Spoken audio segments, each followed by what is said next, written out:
So, Asmon Gold just called out Shroud and is making serious waves across the gaming community after Shroud urged fans to vote for Ark Riders as Game of the Year. Despite not even playing Expedition 33, Asmon Gold didn't hold back. He said, quote, "In 20 years, people will be looking back at how good Expedition 33 was. Nobody will be giving a fuck about Ark Riders." You know what? I think we might have to have a new category. Worst Game of the Year nomination. Worst Streamer Game of the Year nomination. And you know what I can do? Whenever Shroud wins it, I'll send him a collector's edition of Expedition 33. You can put it in your background. How about that? Because you know what Ark Raiders is going to be in 10 months from now? It's going to be like that skeleton on your chair. It's going to look just like I do. And that one line, it sparked one of the biggest debates we've seen this season about influence, authenticity, and how much really streamers shape gaming culture. Here is what's going on. Shroud, one of the most respected FPS players in the world, recently encouraged his community to vote for Ark Riders as Game of the Year. Sounds harmless enough, alright? Except there is a catch. He hadn't even played Expedition 33, which is currently being praised as one of the best story-driven games of the year. Asmon Gold took issue with that. He called it out as an example of influencer bias. When massive creators use their platforms to promote games they barely know, while genuine groundbreaking titles get overlooked. To Asmon, this isn't just about Shroud's opinion. It's about the responsibility that comes with having that level of reach. Let's start with Asmon Gold's perspective. He is saying, look, if you've got millions of fans who trust your judgment, your words carry weight. When you tell them to vote for something that can literally sway award results, influence developers, and change the perception of what Game of the Year even means. His argument, if you are going to use your voice to promote a game, it should come from experience, not just hype or brand loyalty. And that's when he dropped the quote that is now everywhere. In 20 years, people will be looking back to Expedition 33. Nobody will care about Ark Riders. For Asmon, this isn't about ego, it's about principle. He is tired of seeing games that punch the industry forward get ignored, simply because they are not the popular or streamer-friendly choice. Now, on the flip side, Shroud's stand is way more relaxed. He wasn't trying to start drama, he was just excited about the game he enjoys. He has played Ark Riders, he likes the gameplay, and he thinks it deserves recognition. Simple as that. Dude, we got to make sure that this game wins Game of the Year, by the way. Do not let that Expedition game win Game of the Year. Do not let it. Absolutely do not. We all have to band together to make this game win. Us multiplayer gamers are the minority, okay? We are the minority being multiplayer gamers, but I believe we can win. I believe. You just need to tell everybody.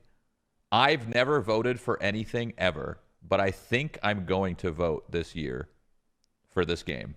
Shroud's defenders say, come on, he's just sharing his opinion. Not everyone who votes for Game of the Year has played every nominee. That's how fan voting works. To them, Asmon Gold's reaction feels a bit like a gatekeeping. You can't vote unless you've played all the games. And that some fans argue takes the fun out of what's supposed to be a community-driven award season. So, at its core, the disagreement isn't really about the games themselves. It's about what influence should mean. Asmon Gold sees it as a matter of integrity and responsibility. community. Shroud and his community see it as a matter of freedom and personal choice. One side says, use your platform carefully. The other says, don't overthink it. Everyone is allowed to have a favorite. Both points are fair, but the tension between them exposes something bigger, something that goes way beyond two streamers having different opinions. Because here is the real question. If creators with massive audiences are shaping the outcome of Game of the Year votes, how much credibility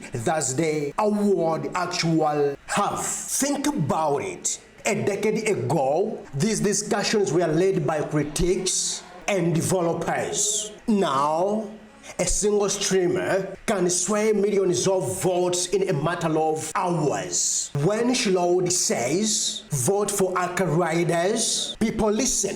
When Asmon Gold says, that's not right, people listen to that too. It's influence stacked on influence. And it blurs the line between genuine taste and trend chasing. And this isn't just theory. Game studios see that power dynamic and they react to it. They start tailoring marketing campaigns towards streamers, not just players. They design games that look good on stream, even if they are not the most original or polished experience. Because the sad truth is, attention has become currency. And when a streamer's endorsement can make or break a game's success, that endorsement becomes part of the business model. That's exactly what Asmon Gold is warning us about. It's not just about one award. It's about how the industry decides what deserves to win. But here is where it gets tricky. We can't really expect every creator to be a full-time critic. People watch Shroud for his gameplay instincts, not for deep dive analysis. They watch Asmon Gold for his unfiltered takes, not corporate PR. So, the real solution is not silencing creators or demanding perfection. It's about awareness. Knowing that when you have a massive platform, every casual opinion gets amplified and can easily turn into a headline. Being authentic means being aware of the impact. At the end of the day, this Asmon Gold versus Shroud debate says a lot about where gaming culture is headed. Streamers aren't just players anymore. They are the new gatekeepers of what gets seen, celebrated, and remembered. Their words can build a community, boost a game's sales, or completely change the narrative around what Game of the Year even means. And as that influence keeps growing, so does the responsibility that comes with it. So whether you stand with Asmon's call for integrity or Shroud's right to his own opinion, the real question is bigger than both of them. What do we want Game of the Year to stand for? A popularity contest fueled by hype, or a true celebration of creativity, storytelling, and innovation in gaming? Because whichever side we choose, that's the legacy we are building for the future of this industry. If you made it this far, first off, you are a real one. This kind of conversations is what keeps gaming culture alive. Not just the hype, but the debate behind it. So I want to hear from you. Do you think Asmon was right to call out Shroud? Or do you see this as just another overblown moment in the never-ending influencer cycle? Drop your thoughts in the comments. I will be reading and replying to the best ones. And hey, if you enjoy deep dives like this, where we unpack the why behind the drama, hit that like button, make sure you are subscribed, and turn on the bell so you don't miss the next upload. Because the next story, it's even bigger than this one. I'll see you in the next one.